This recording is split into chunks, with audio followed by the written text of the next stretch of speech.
So the season is over. This is episode number 22 of On Isles Time. Brendan Yerkes and Cole Healy. And yeah, 82 games have come and gone, and the Islanders will not be participating in the Stanley Cup playoffs. They went 1-3 in their final four games. So we have a lot to talk about as we head into what should be a very busy offseason with lots of change coming. We were pretty positive on this show for most of the season, really until the last couple weeks. We predicted playoffs at the beginning of the year. We said it would probably have to be the Metro spot. They were in that spot all year. Things were going really well until they just weren't. And now here we are, the day after the season has come to an end. The Islanders finishing with 91 points and currently slotted at 13th overall in the NHL draft. But yeah, whole lots to talk about. Really upsetting collapse, but big changes are on the way. Yeah, it's just they lost 3 games in a row, 3 times all year, and two of those happened to be in the last, what, 8 games? They lost, yeah, it was four straight and then three straight. Yeah, very, very frustrating end of the season. You just hate to see it because, this team was so fun for such a large portion of the year. The comebacks, the overtime wins. I mean, Schaefer, just, you could see, like, we said it a lot early on, like, this is a different team. This truly is a new era of Islander hockey. And for it to end like this is just, it sucks. And yeah, it's going to be a long summer of waiting for this team to come back. Probably going to look very different, like you said. But yeah, still looking forward to the future. So we'll see what moves come this offseason. Just trying to remember what we said at the beginning of the year. We always said it would be a transitional year, but then expectations obviously changed, and then they were in a playoff spot. And the new era thing, it is technically a new era, but a lot of the old came out at the end of the season. So you just have the feeling that in order to get to the new era, some of the old era is going to have to be sent out. So that's something to monitor. Before we get started here, remind everybody to follow us on social media at On Isles Time on Instagram, TikTok, and yeah, subscribe to the podcast and the YouTube channel On Isles Time, and check this out wherever you get your podcast on Spotify and Apple. But yeah, the Islanders 1-3 in their last couple of games. Pete DeBoer, obviously they won the first game of that. They finished the year on a 3-game losing skid, and they were expected to beat Toronto, not a good team, and they played really well. Schaefer got to tie the record. Unfortunately, he couldn't break the record for most goals by a defenseman, a rookie defenseman in NHL history, which is very upsetting because he hit like 20 about a month and a half ago, and it seemed like it was a lock that it was going to happen. Obviously, he slowed down a little bit, as did the rest of the team. We can't put any of this blame on him because it's not his fault that the team imploded around him. But lots of changes. I mean, from the quotes that we're seeing from Matthew Darch and from some of the players, I think they all know the writing's on the wall. We didn't get the one quote that we've gotten for the last 5 seasons, and that's "we still believe in this group." And I think that is the most telling sign and the most refreshing sign to hear, because I feel like even the players have stopped saying it. Because obviously Lou Lamoriello would say it every year, and now Matthew Darch said, things are they're going to be looking at all options. But the players would even say, like, we love this group, we believe in each other. Now, obviously, they said some positive things about each other, and it was a fun year, and they love these guys. But I think the sentiment was shared among them, like, we know that things are going to be changing, and we're not going to be running back the same group for the 5th year in a row with minimal changes, obviously. And, I think that's needed, because I think a lot of people got too comfortable where they are, and it's just clear that this team is now 5 years from their last playoff series win. It's just crazy to think that it's been half a decade since that 2021 run already. And then since then, they've missed the playoffs more than they've made the playoffs. And the 2 times they did make it, they got pretty much embarrassed in 5 games and 6 games. So a lot of work to do. And I think now that this transitional year may not have been a transitional year anymore, that might be next year. I'm calling this the evaluation year, where now Matthew Dortch kind of sat in his hands a little bit and made minimal roster changes until he made the trades at the deadline. He now had a full year to see who's here and who has to go. And now that's where Peter DeBoer comes in to be that extra voice who's coached teams that have gotten to the promised land but not been able to get over the hump. He now knows what it takes for a team to win. So the two of them working together are going to be able to see what is needed to get this team where it needs to be. Yeah, and just going off of that evaluation year term, right? Again, obviously with Darsh, first year with the team, first time GM, really, obviously, coming from it being an assistant in Tampa. Yeah, I mean, it was, we've discussed, I know last week we definitely discussed the deadline moves and how we feel about it, how others are feeling about it. Um, yeah, but again, like I don't think he really expected to. Actually, no, I'm not even gonna say that. I think it's more so he didn't necessarily know what to expect, as did a lot of fans, because again, there was a lot of unknowns. Like, yeah, this team could be solid. Like, we were definitely in the more positive camp, and then there's a lot of negativity around this team as well. But yeah, so Darce, he's had that full year now to, kind of get a handle on everything. And then another point that we touched on last week with DeBoer, like he's had these 4 games, and he was saying, yeah, he wants to see how these guys are. He wants to get a look at these guys. And then after they were officially eliminated, he said he wanted to get a look at as many guys as he possibly could. Obviously, last night we saw Eklund come up and make his NHL debut. We saw Liam Foudy come up. Isaiah George got back in the lineup for the first time under DeBoer. So those are 3 guys right there that, you know, obviously wouldn't have been playing in the playoffs unless there were injuries, most likely.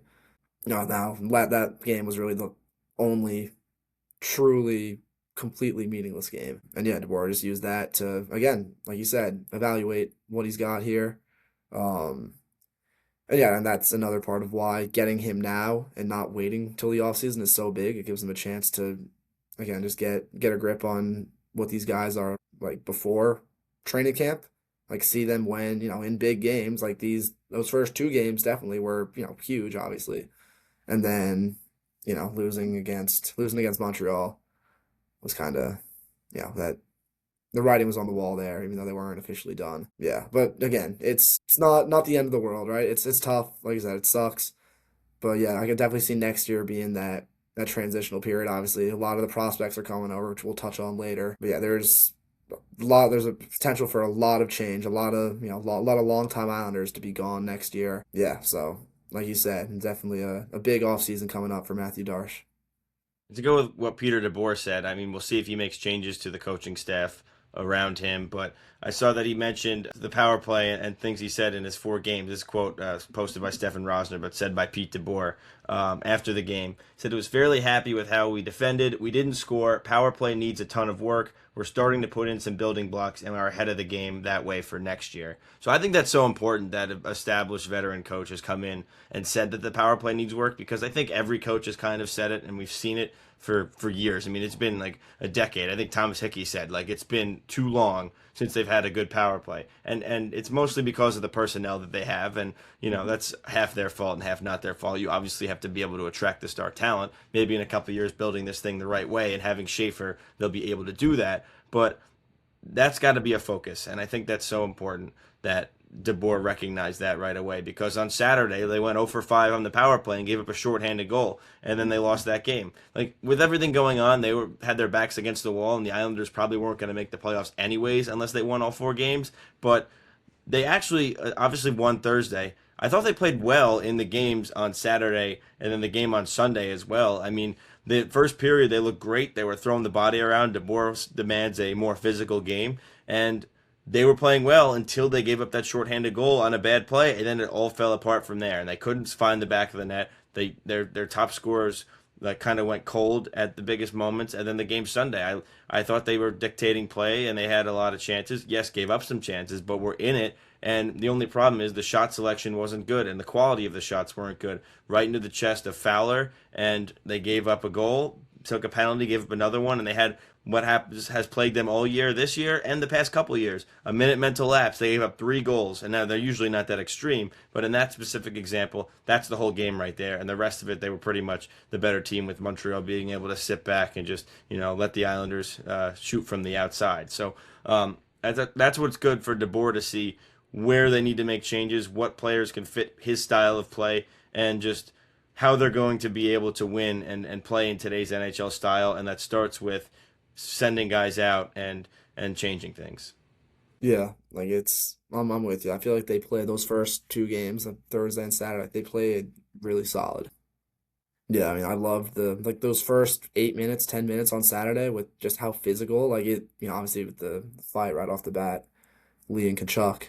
And then yeah, just that physicality kept up really all, through the first half of that first period. And then it was like as soon as the that shorthanded goal happened, like there was just all the energy was gone, and like they never recovered, and that just can't happen in a must-win game like that. So yeah, it's unfortunate results, unfortunate endings, But yeah, you got a guy like DeBoer who's had success. Obviously not the big one yet. He hasn't won the cup yet, but he's had, consistent he's had teams go on consistent deep playoff runs. So yeah, to have a guy like that, he sees the positives, and then yeah, like you said, like he called out some of the negatives as well. Um, Give him a full summer to kind of, prepare for this after having that experience. And then yeah, I think, you get these guys in training camp and then, get everyone on the same page, get everyone caught up. And yeah, then we'll obviously see what happens there. Maybe next year is similar to this where, they still have a pretty solid team that can be a playoff team. Or maybe it's more of a, like you were saying, the transitional year where you're right, middle of the pack, maybe wild card team, maybe not. Yeah, obviously still a lot of moves to be made, a lot of things to go down before that happens. But yeah, a couple different outcomes. I mean, there's a high chance they're worse next year by trading away good players. We're going to look at in a little bit. Not every single player. We'll leave that for a future episode to kind of analyze everybody's season. But some guys that have been talked about that could potentially be on the move. Obviously, you're not going to trade your whole team. Guys that you can get value for and guys that you could just, clear up roster spots with, contracts that are either expired or near expiration. Or it could be the flip side because you have Sorokin. It's going to be hard to be super awful when you have a goalie that good. That maybe you get a Philly type situation where you're kind of stuck in that middle where you're knocking on the door, but you're just not good enough and you fall off at the end, kind of like that what happened this year, where your young prospects that you started to put in the work for and you let them season for a couple of years in other leagues, whether it's college or juniors or the minors, that they start coming up and then maybe you make a push. I mean, the Flyers had a really strong end of the season, and it was led by their younger guys that have had time to develop. Like Porter Martone came in, and for the last 2 weeks, he's been a big boost for them. So maybe that's something that happens to the Islanders next year, that their youth movement of players that they've had come up with, we based on Victor Eklund, who we've seen in one game, we'll talk more about later. He was really good, but he's been lighting up the AHL. Maybe Yzerman's ready by the end of next year. Who knows? But they signed Finley and Prokhorov down there probably needs some work. But they have options. They have guys that could maybe come in and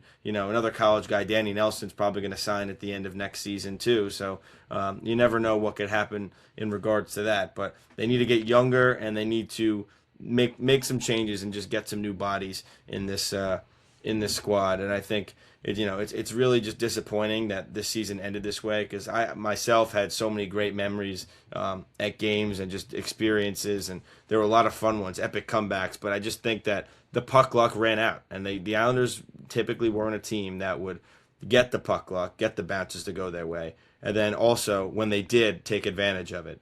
This year they did. They were 11-0 in overtime, or did it stay at 10-0? I think it was 10.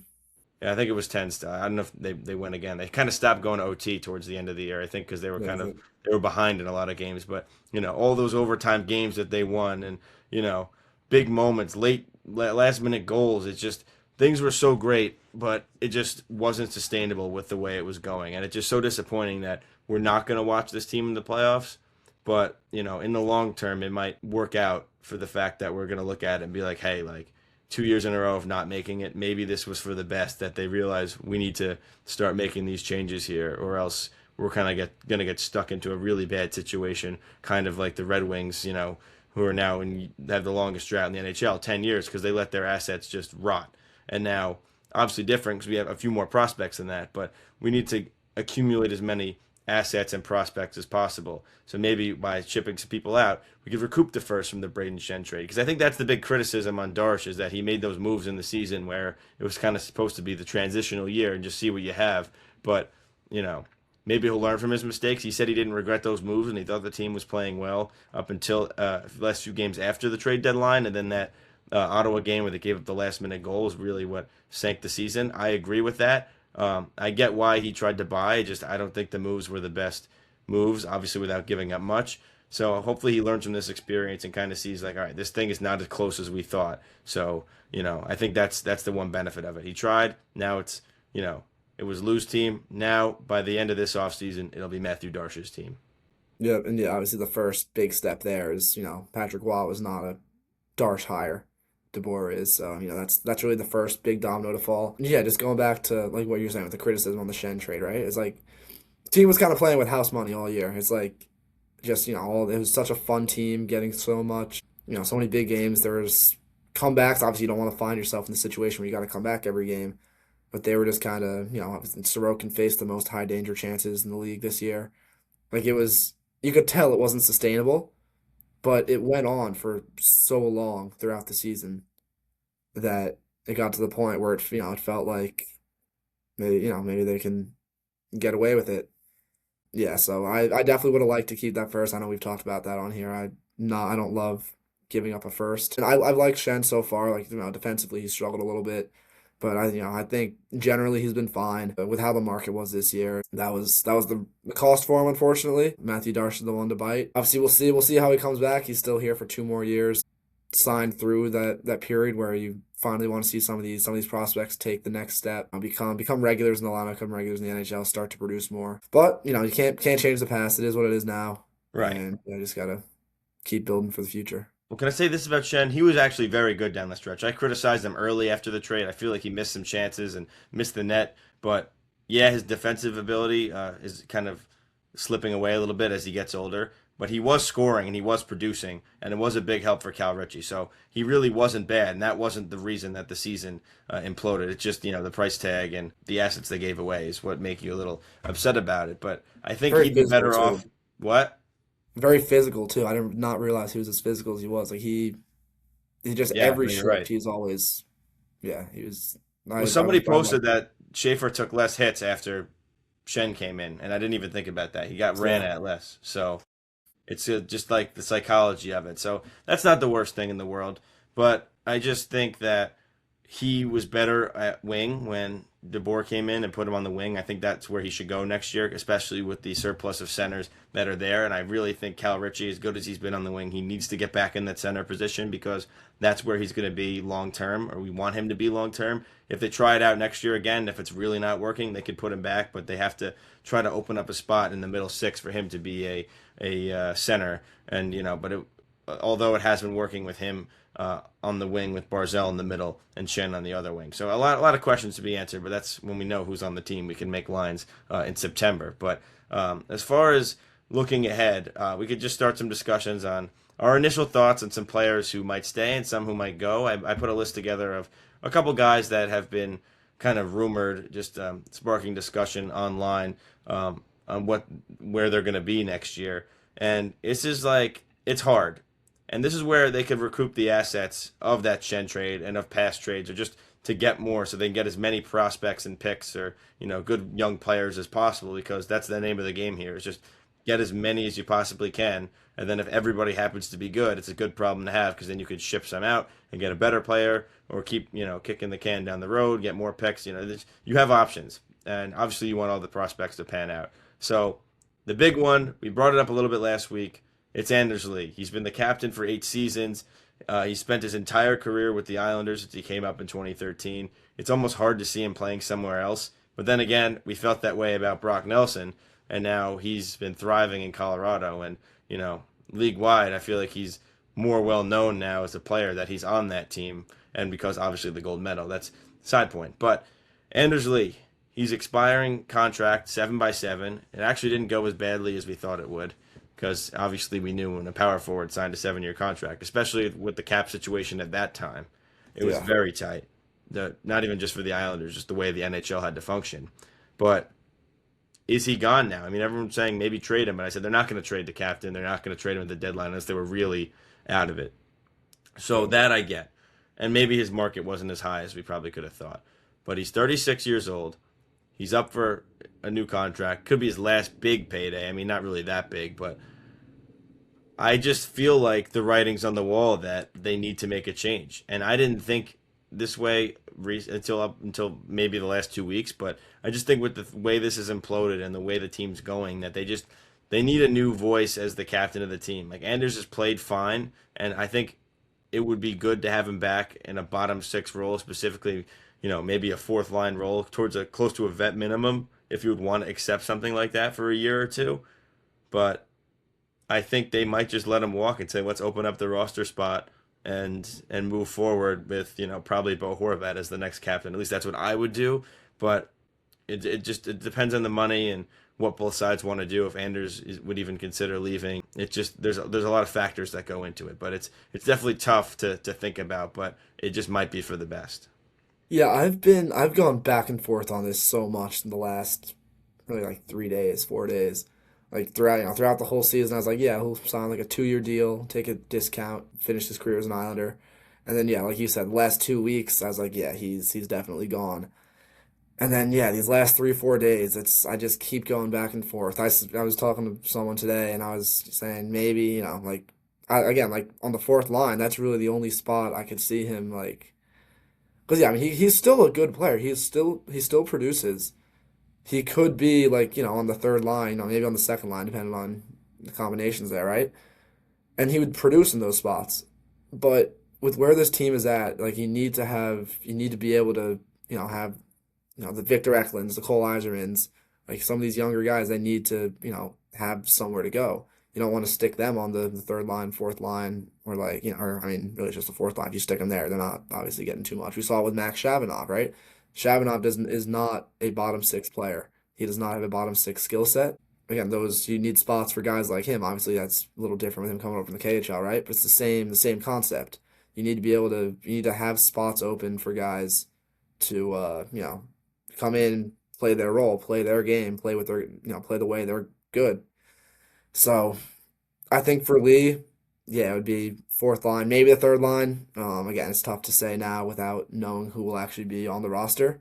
But yeah, I think they had a meeting today. Lee himself said that today's meeting with Darsh is going to be huge. Because I really can't see him in another uniform. I know he almost went to Chicago before he signed the 7x7 here, but like yeah, I just can't picture that.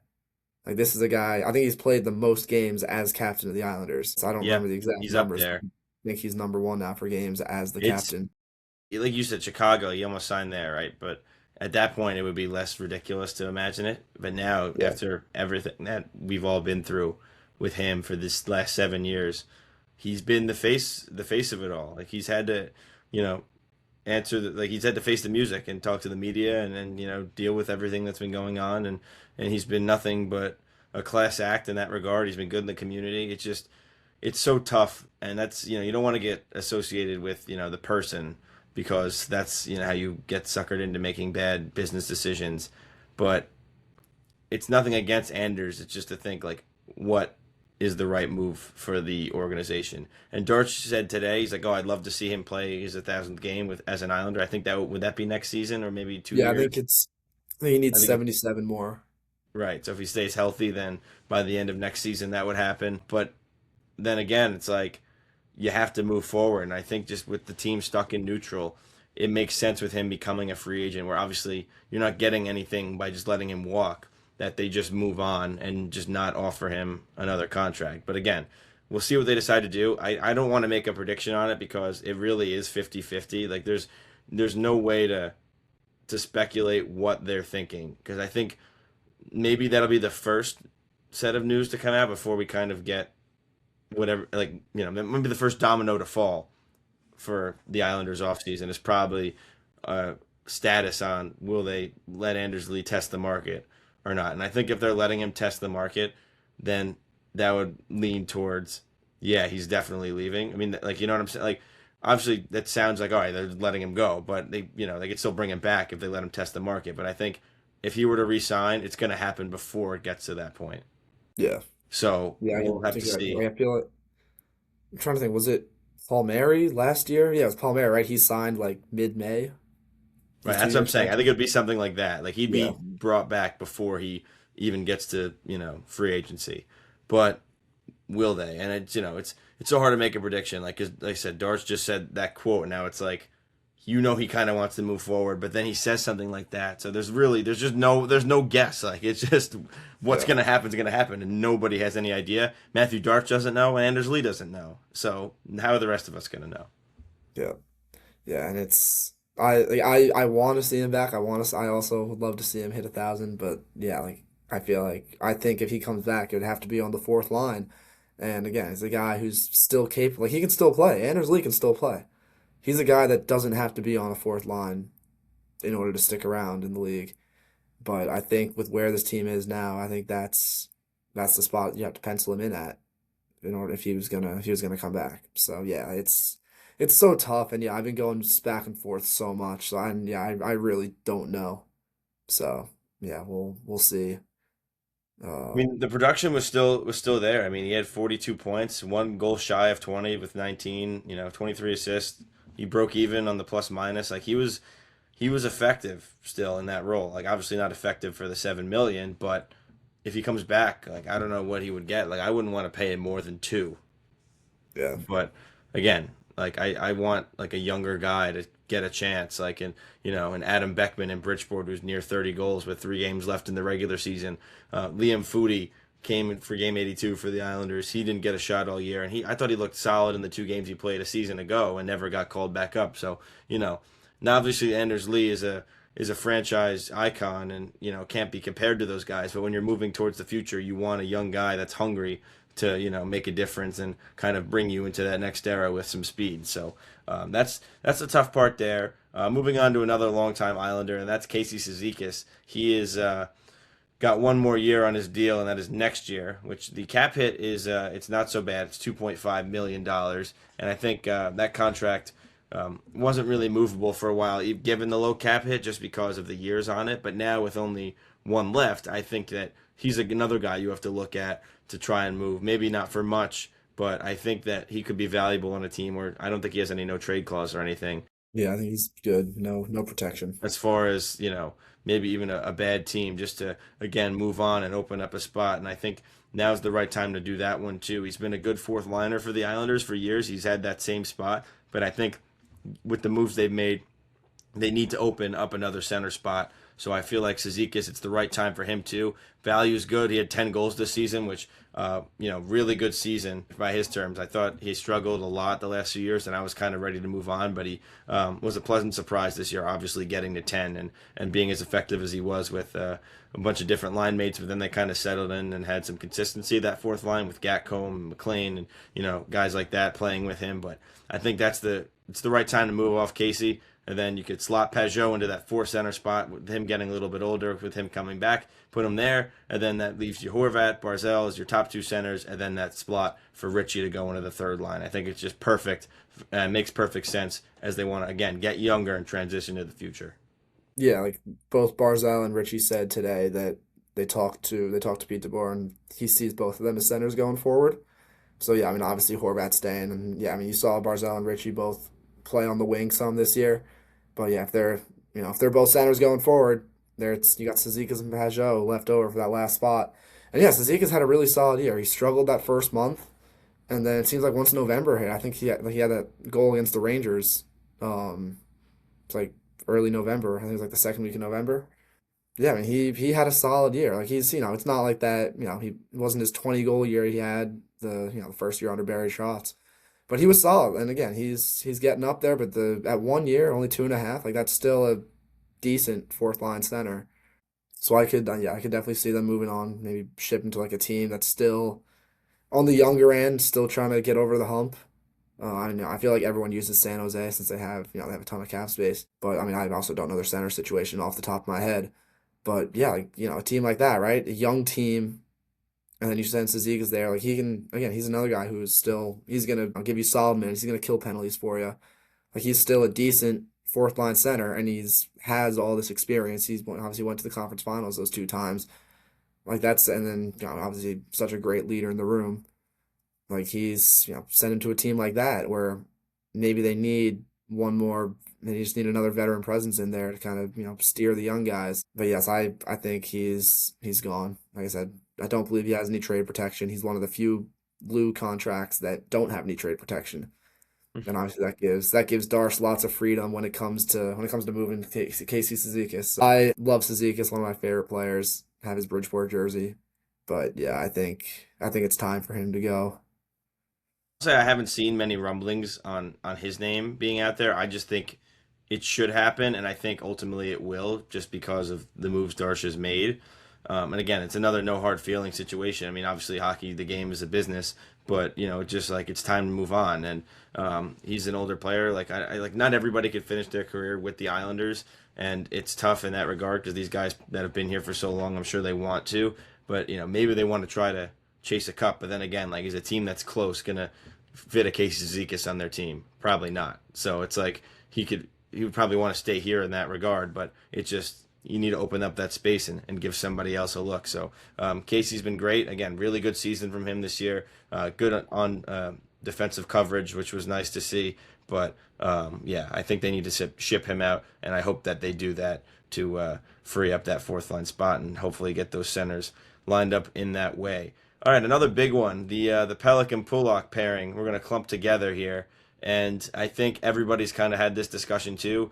It's been for years. They've been saying, hey, we got to trade one of these guys, not both. Obviously, if they could trade both, that would kind of leave a hole in the decor, being that's the third of them. But if they could, they probably would to open things up for younger guys. You're going to have to make your team worse before you make it better, which I think might be the philosophy of this offseason. Like I said, they might not be as good next year, but getting more young talent in. And the consensus is kind of leaning towards Pelech being the one traded. And even though Pulock is the inferior player, I think everyone online and people who've watched the Islanders would agree on that point.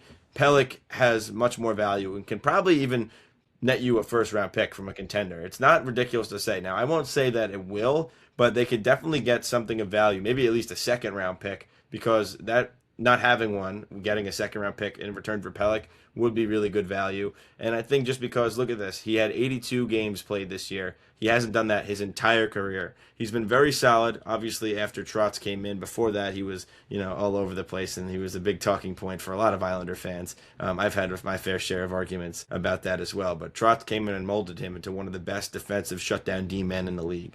And now this year, to be able to go injury-free, play all 82, I think now the time is right. He has, I think, a modified no-trade clause, so you'll be able to get him out. And a few years on the contract, and the cap hit, I think, is around 6. So it's not as bad as Pulock's, where Pulock has the no-trade clause, and he's going to be obviously harder to move.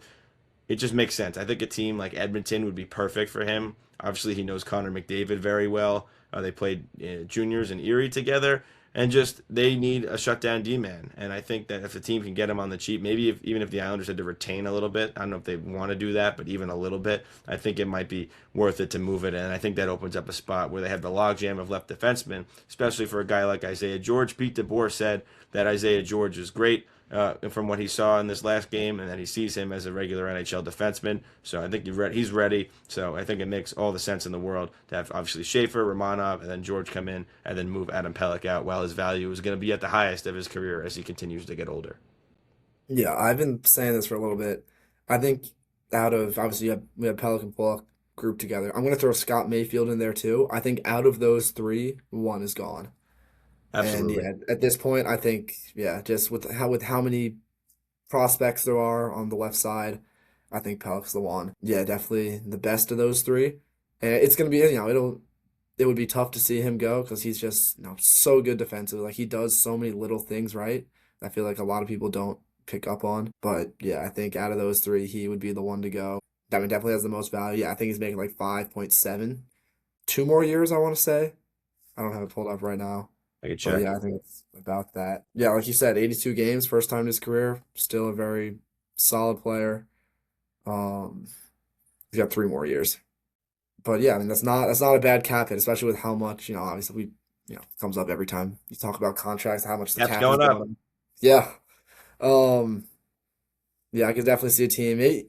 Like, yeah, first is a possibility. I think value-wise, he would be worth the first. It's, just whether or not a team, could find a partner that would give up a first.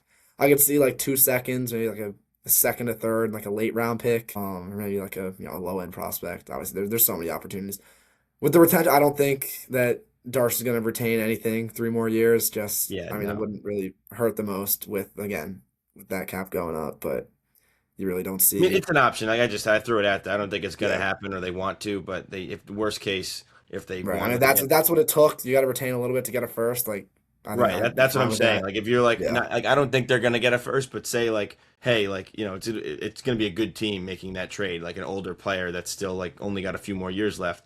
if you're close to getting a first, it's already a late round one anyway. It's not going to be a high end first. So you could be like, hey, maybe we'll keep like, a million each year and then, give us the first. But then there's only a certain amount of slots. There's all stupid rules now. So it's going to make things slowed down. But just looking at Pollock's contract, his goes until 29, 30. And he's got now 4 more years left on that at a 6.15 cap hit. So that one's obviously harder to get rid of. And with him not being as good as Adam Pelech, makes that even harder to move as well. But I think in regards to him, another year playing with Schaefer might be able to boost his value up. And then I think it changes to a modified no trade clause, and then they'll be easier to move him out next year. But in regards to Mayfield, you brought him up. Yeah, he's definitely clumped into this group. Obviously, I like him a lot more than most other people do. I think he serves his role. His contract, 4 years left at $3 million. I don't think that's bad at all. I think on any good team, he would. Any team would really like to have a guy like that on their third pair, physical guy. Maybe he would, on a better team, look more disciplined, just that he has better supporting cast around him because he kind of gets frantic when everything kind of loses structure in the D zone. But I think they're going to dangle him out there for teams. I think while the cap hit is low, I think the 4 years people aren't going to love, at least other GMs. So I think they look to move him. They dangle him out there, but I ultimately think he stays for at least 1 more year before that happens. Maybe a deadline type of move, but they're gonna probably take calls on pretty much everybody and dangle most of these guys out there. But I think of those three defensemen, Pelech's the most likely, Mayfield second most likely, but I would say he stays for now just based on contracts and the situation, especially because he's a right D, and we do need right Ds at least temporarily. Before they have any long-term solutions. So you need somebody to play there, especially when you're in the interim of turning into a good team. Yeah, and with Mayfield, just another thing on him. Like his value is not as low. Like you go on Twitter, people act like we gotta attach a first just to get rid of him. Like his value, like we do not have to pay to get rid of Scott Mayfield.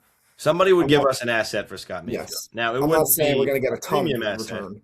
But yeah, like we would not have to pay to get rid of him. Yeah, he's definitely not as bad as a lot of people make him out to be. He's not as worthless as a lot of people make him out to be.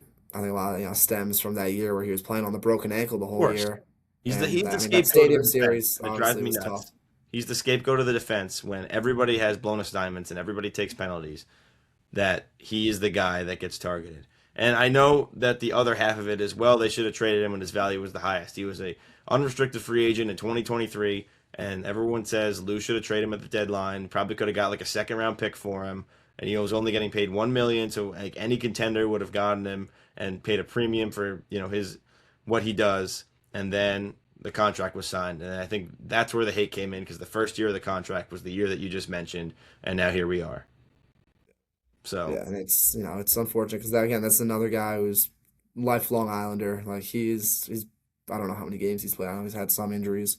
But yeah, he's kind of in that group with all like he came up around the same time as Lee and Cizikas, or a couple years after Cizikas. But yeah, it was like that 13-14 season when Lee really, you know, started to find his spot in the lineup. Mayfield came up late that season, and then they've stuck around since. So yeah, it'd be again just for the room, it'd be tough to see Mayfield go, but yeah, no, his value is not as low as a lot of people would like you to believe. And then with Pullock too, like he struggled a little bit like that first 3 weeks or so, first month. And then I thought he looked really solid after that. And then obviously had some injuries towards the end of the year, so he struggled a lot towards the end. I think it was a shoulder and like a knee injury. I'm trying to remember, but yeah, they talked about it today. I think Darsh said it was definitely a shoulder, and then I think it was the knee on the lower body. Um, yeah, I mean, obviously everyone's hurt towards the end of the year. Everyone's banged up, but it seems like Ryan Pulock was more banged up than others. So yeah, I mean, hopefully next year he comes back. Like I thought him and Schaefer together worked out pretty well. So yeah, maybe heals up this summer, comes back next year. Maybe again, don't know who's going to be on the roster come September. But yeah, if we're still running back Schaefer and Pollock, then I'm perfectly fine with that. If Pollock's healthy and he's looking like himself again, that would be a solid partner for Schaefer until you get a younger guy that's here as a long-term solution. and also can we say just like I know so many Islander fans like to be so negative. These guys, Pollock and Mayfield, may not be the best on the ice, but they've been a huge factor in why Matthew Schaefer has had so much success. They've made him feel comfortable and they've made him feel welcomed, and I think that their laid back style of play well, yes, there's mistakes that happen sometimes. That have helped him be himself and go up on the rush offensively and just be able to play free, knowing that they're there to support him. So these guys have been crucial, and we're going to look back in 15 years and say Scott Mayfield, Ryan Pollock, Adam Pellick, everybody here has played a factor on why Matthew Schaefer is Matthew Schaefer. I think this is the least we've talked about him Yeah, in an episode, but something. it's a lot to discuss. And just based to wrap up your point, there's been, I think this will be the most change that we see in the Islanders in probably like a decade as far as year to year lines, roster wise. It's just that's the reality, and it just needs to happen. So right now, we'll transition to another big name. But first, I want to say as we're recording, Bridgeport's playing tonight. We'll talk about them towards the end of the episode. Varlamov is in net, and in the first period, they're already up 2-0. And guess who scored? The two guys that were up last night with the Islanders Love it. have each scored. So I can't wait to watch them in the playoffs. But this time for the big discussion. We touched on it last week a little bit. How in the world do so many people want to trade Matt Barzal for no reason? If you say package him to maybe go get like a Brady Tkachuk, if that he was even available for say, all right, maybe I'll entertain that discussion a little bit more. But it's just trade Matt Barzal. Why? To me, he's like on a team where there's no offensive talent. Why would you trade a guy with He's the most yeah, offensive talent? It's just the like one guy who consistently drives play right. offensively. Like Does he turn uh, over sometimes? Yes. Are they bad and does he give to nobody trying to force something? Yes. But he's playing with guys that can't catch up with him. He doesn't have enough skilled players with him when he's not playing with Horvat to do anything. You have to like on the power play rushes too. It's like yeah, he turns it over, but where is he going to go with the puck? Like sometimes should he make the simpler play? Of course. Like I'm not going to, defend the guy to the death about every decision that he makes, but he's trying with what he's given and he needs some help. And I think Victor Eklund next year will help. Obviously, if the Islanders don't trade Barzal, I don't see a world where Matthew Darch trades Barzal just because. And think about the economical impact that he has on the organization too. He's a fan favorite. He's been here since he was drafted. He come up through the ranks. Everybody loves him. He's probably got the most jerseys aside from maybe Schaefer now out and about. So there's no way they're trading one of their faces of the franchise and Matt Barzal just because. And you know what? He still had a pretty good year. He had 70 plus points. So not what we thought. We thought he'd be point per game, but he was still up on his standards and was good all over the ice. And there's some people that are saying it's the best year they've seen him watch, the best year they've watched of Barzal in his career. So I just want to say I can't believe how many people are actually spreading this propaganda that Matt Barzal needs to be traded. I'm sorry, it's just yeah, ridiculous. it's insane. And like I said it before we started recording, like I haven't seen a single like package. Like it's just people saying, "Oh, trade him," like do like all these reasons. Okay, if we're gonna go down that path, if we're gonna even consider moving on from Matt Barzal, right? If we're even gonna talk about maybe trading him, right? There's no one's talking about like no one's giving specifics. Like there's no legitimate packages that are being discussed. Like it's just I don't understand it at all. I think if Horvat doesn't get hurt, then he's point per game. Horvat obviously his goal scoring took a dip after the injuries. Obviously only finishing with 31 when I mean, if he had stayed healthy, he would have been on like Yeah, a he was at like 40, almost 18 like a in 44 January. goal So pace. Yeah, like he if Horvat never gets hurt, Barzal stays with him. I think Barzal is point per game, if not getting close to 90 points. Um, Again, yeah, just such a dynamic player. Like having him and Schaefer be able to skate together, like that's such an important part of this team's identity. And obviously, we saw it going 10-0 in overtime. Like I'm not obviously they weren't on the ice for every single goal, but Schaefer, Horvat, and Barzal had two overtime goals each. And who would start overtime every time, or pretty much every time? Schaefer, Barzal, Horvat. Just that trio in overtime is huge. And then yeah, just like just the way we see Schaefer play, like he's all these give and goes, right? Like him and Barzal keep up with each other. and Barzal's It's needed a guy like that for years, and we've yeah, gotten a taste of it on yeah, the power play. But they need one more guy, and I think we saw it with the delayed penalty last night. Victor Eklund is that guy, and I think we're so excited for him that he could maybe be that first line guy right away. With playing pro hockey in Sweden and then playing in the AHL now, like him playing the AHL now, like makes him probably omit having to play in the AHL next season because it's just such good experience, and hopefully they go on a deep run. The more games, the better for these guys. Barzell is a core piece of this team, and let's get the man some help. Like again, mistakes, turnovers, they're there, and I don't like. Sometimes you'd be like, "Oh, Barzy, that's a bad pass that leads to a goal," but he's been accountable. He's one of the leaders of this team, and he just needs to be here. Yep, yeah. That's any just discussion of trading him is just insane. Right, and just we're not trading him just like you said for the sake of trading him. It's like what we're gonna get 2 first-round picks, so we're gonna trade one of our better offensive players to maybe draft a really good offensive player. Yeah, it's like, Just like oh yeah, everybody, you hope he turns into Barzell. right? So it's just there's two sides of the coin, and everybody changes their thought. Like sometimes it's good to do that, and sometimes like oh well then we can't we're not good at drafting. So then why would we do that? Like, Like, trust I me, I don't. want first round picks. I want assets. I want all the guys I mentioned before. Get them, get whatever you can, bring more prospects into the system. But obviously we're transitioning. We're not going to win the cup in the next couple of years, but that doesn't mean trade away Matt Barzell. Yeah, Still want to have I a hate that we've competitive team. spent this much time even like entertaining it because it's just that ridiculous. Yeah, But yeah, I mean, it had to be talked about. There's just too many people that are mentioning it as a somewhat realistic possibility. I think just because he couldn't put the team on his back and propel them to the playoffs on his own, that it's just been frustrating. It's whatever. I don't. We shouldn't talk about it anymore. But we had to bring it up. We brought it up last week a little bit, but he's not getting traded. Okay. And if Nor there's should rumblings he. about it again, then we'll talk about it, and maybe there'll be good reason for it. But as of right now, that's not happening. A few other guys that are obviously less notable that could be on the move. I think one of Gatcombe or McLean are gone. McLean has I think, an extra year in his deal, if I'm not mistaken. Uh, Yeah. unless he signed a 2 year No, after the first season. I think it was three. I think you're So right yeah, on. so then he should be back. And then Mark Gatcombe is also a restricted free agent. So I think one of those two guys is out the door. I think because they are very similar, and I think they all played well together when they were with Sezikis. But just to open up spots, I think one of those guys stays. One of those guys goes. You either trade the rights or trade the contracts. That's an easy guy to move. I like both of them. They're both effective in that role, and they're both work hard. But I think Darsh has a decision to make on which one he would want to keep.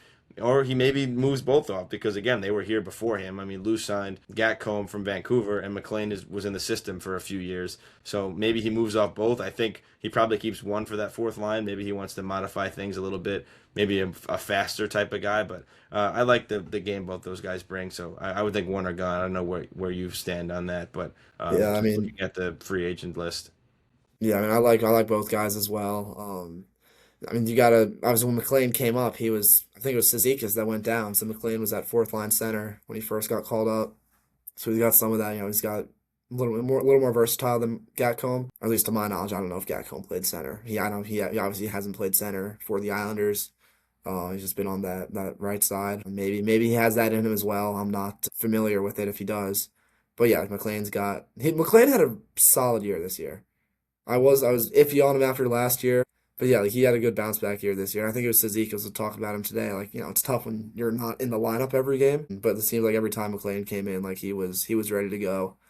And yeah, he's obviously the offense isn't there. Like I feel like that first year he got called up. I think he had 5 goals, 6 goals after getting called up in January.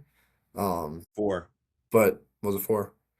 But yeah, so obviously you're not gonna expect the offensive production from a guy like that, right? You just want him to play on the fourth line, come in and tackle a guy who's going after Schaefer like he did the other night. That was awesome. That was so great. Um, but yeah, like he plays his role well. Gatcombe plays his role well. I can honestly see one of them getting waived, trying to keep them in the organization, send them down to Bridgeport. Unfortunately, I think Well, like you that's where said, not. Gatcombe started the season. Yeah, I think either one of them, you send them down, then I think they would both get claimed.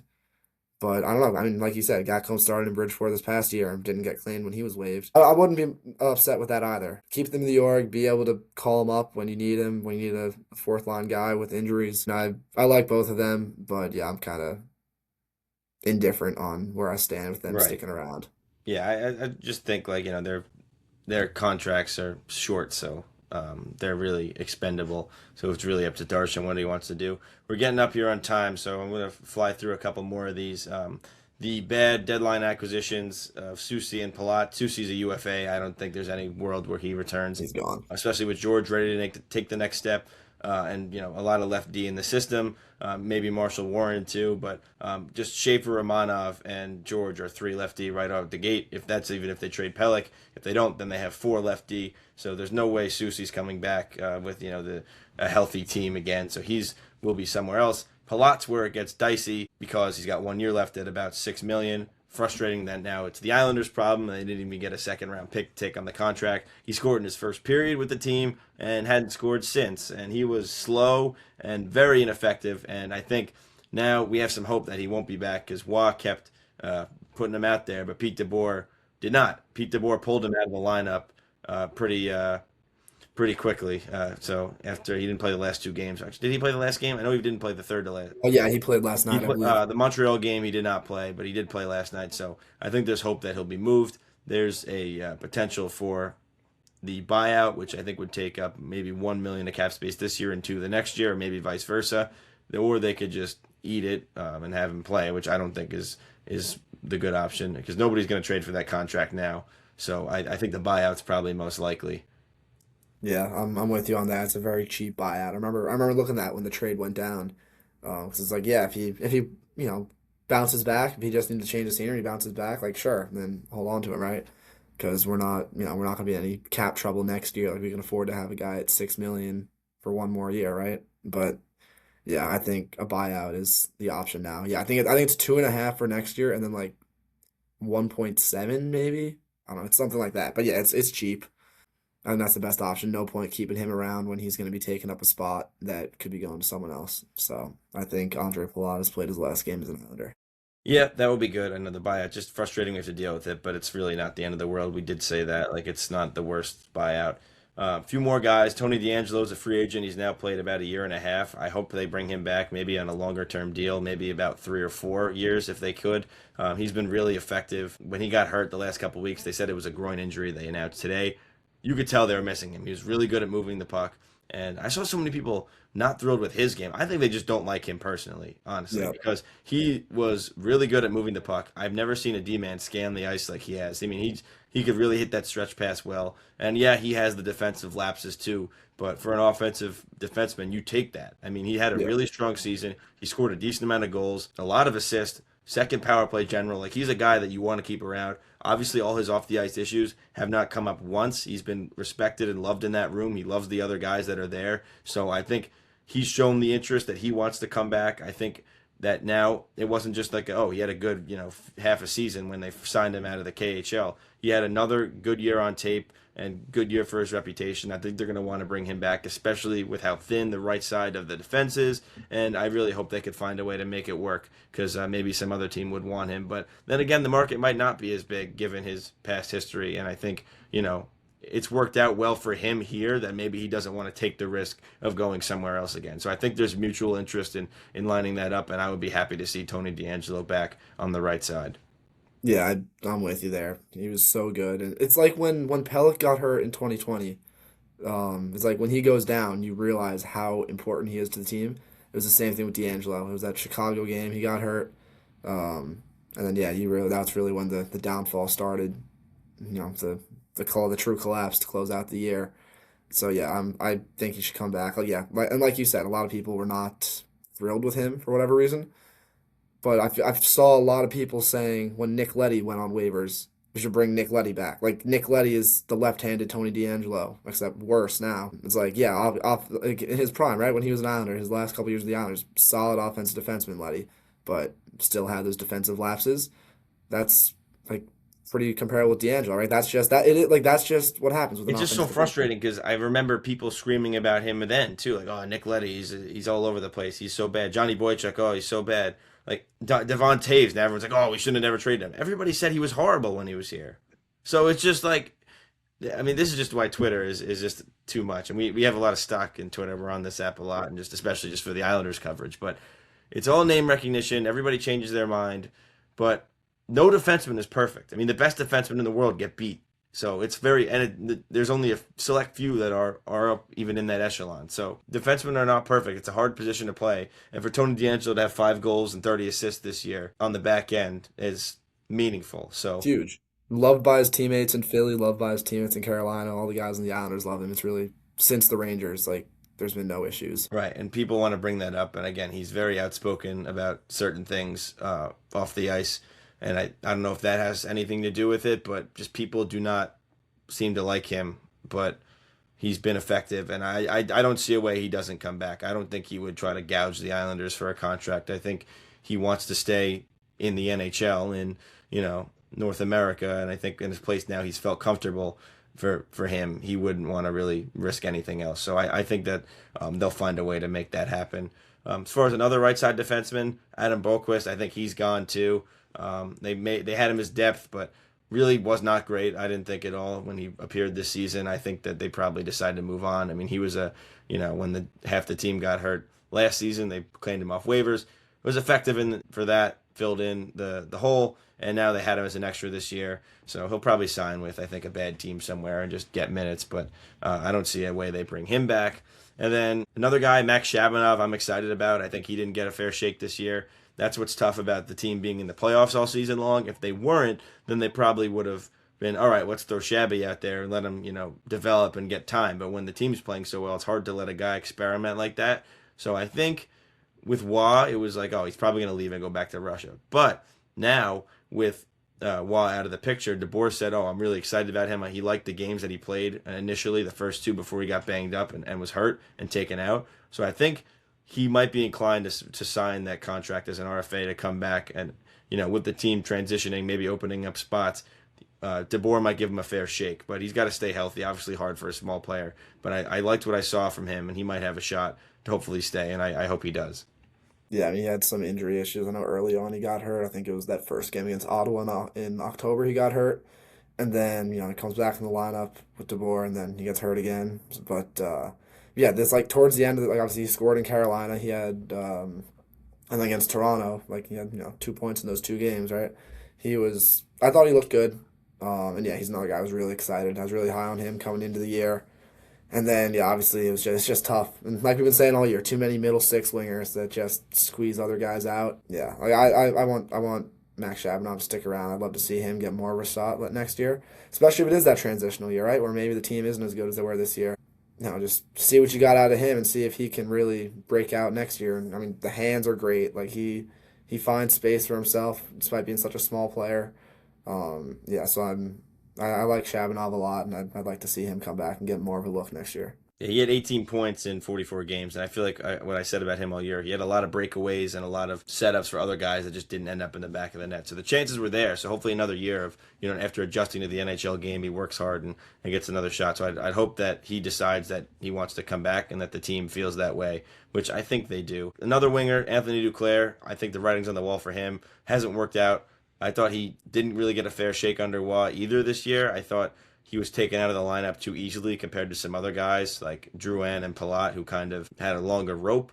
He scored a bunch of times. He had some good goals, some good moments, but didn't really get a fair shot. Overall, I guess not great. Obviously, the injuries last year, 2 years into the 4-year contract. I think now that his contract goes to from a full no trade to a modified no trade, that they're going to ship him off somewhere to maybe some bad team. Maybe they'll have to eat it. Maybe they won't really get anything back, but I think they're going to find a way to send him somewhere else, get him on his 10th NHL team. Yeah, with just the amount of guys they have, it's not going to work out. And speaking of middle six wingers, he might be a perfect fit for the Seattle Kraken.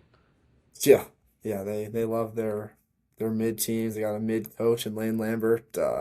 Not gonna go too far down that rabbit hole. But yeah, Duclair starting on July 1st, his no trade clause turns into a 16-team no trade clause. So yeah, I think he's gone. I was very excited when we signed Duclair. I'd been on that train for years, and yeah, obviously last year with the groin injury is unfortunate, and then this year just in and out of the lineup. It's unfortunate it didn't work out. I would have liked it to work out. Obviously had that hat trick 5 point game against the Devils back in January. Yeah, like he's a guy like if he sticks around, if he doesn't get moved, it's like sure I'll take him back. Maybe throw him on the third line, right? Like I would be perfectly fine seeing Anthony Duclair come back because like when he plays consistent, like he can be a solid player for us.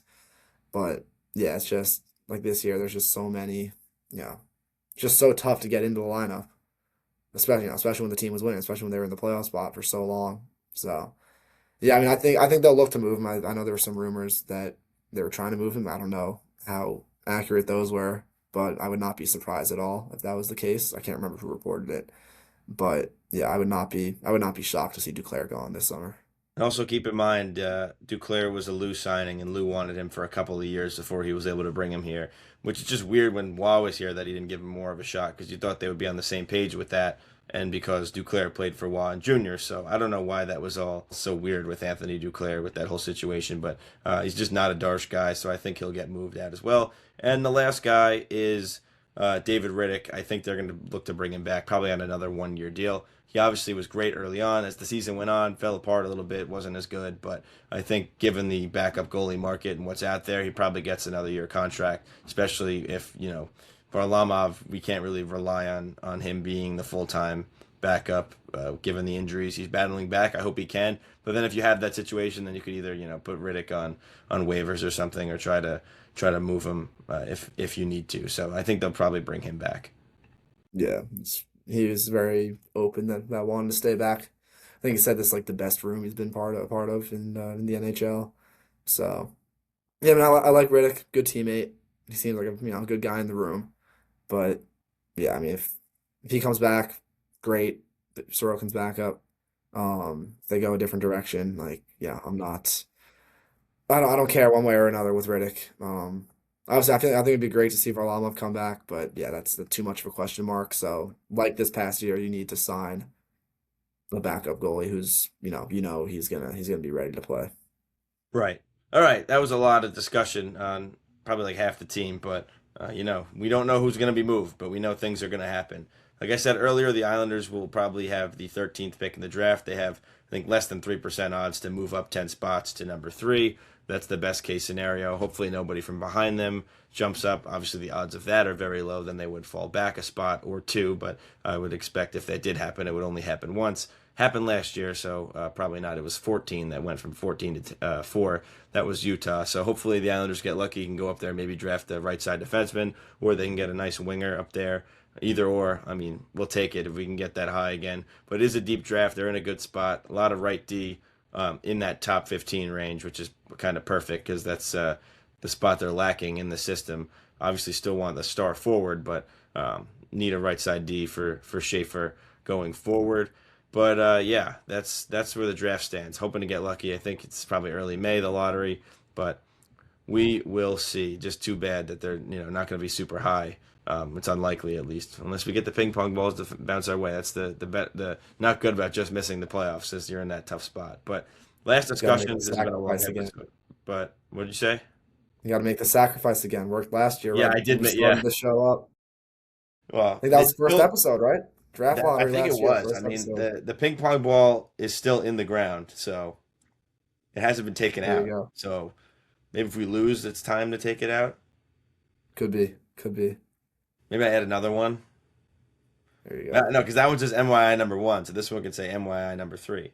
There you go. Bury a Patrick Wall card, bury a Ken Morrow card out there with Oh, it. that's a good idea. Well, for those who don't know, tuning in, last year I buried a ping pong ball. I wrote MYI number one on it, and some like Islanders necklace they handed out at a game, and then put it in the mulch in my front yard and buried it like a few days before the lottery, and then we had the first pick. So we'll see. All right, Bridgeport Islanders. They're heating up. They're going to the playoffs. Awesome to see. That for all the Darce criticism, I think he hasn't gotten enough credit for turning that around. Obviously, he's not the sole reason they're good, but he hired a good AHL coach who's been great at developing the guys down there. He made some good moves of getting players that are good AHL vets, as well as some of his prospects he's drafted going in there. But they've put good infrastructure in support there. Obviously, they're moving the team, but Bridgeport getting one last run, and they're they're exciting to watch. They have a chance to make a deep run if they're hot right now, and it's just a lot of fun to watch. Eklund's been really good down there. Finley's going to be joining them soon. Prokhorov might even be joining them if they can get it sorted out quick enough. But Isaiah George sent back down as well, and they're even getting Cal Ritchie, who had a great rookie season. I love what he did. He really looked more comfortable in the second half, so the sky's the limit for him. He's going to get a taste of some playoff hockey in the professionals. Obviously not the NHL, but still better than nothing. And I think we're hoping they do well by the time we have our next episode and they're still playing. That would be great. Yeah, yeah. I mean, they're up 4-1 right now on Hartford, still in the first period. So yeah, I mean, it's with all these guys joining them, like it's gonna be fun to watch, and yeah, hopefully they can give the people of Bridgeport one last memorable run, before they move up to Hamilton. But yeah, I mean, it's just good to see all these because like when was the last time we had this many like exciting prospects on playing in Bridgeport? I think it's the Like best it's Bridgeport team ever, honestly. yeah, Like yeah, roster wise, it is. yeah. Yeah, like so many of these guys have like legitimate NHL upside. And obviously you can say that about prospects every year, right? Like not all they don't always pan out. But I feel like this year it's like a lot of guys who have been, it's like really the last couple of years, it's not you don't have any of those.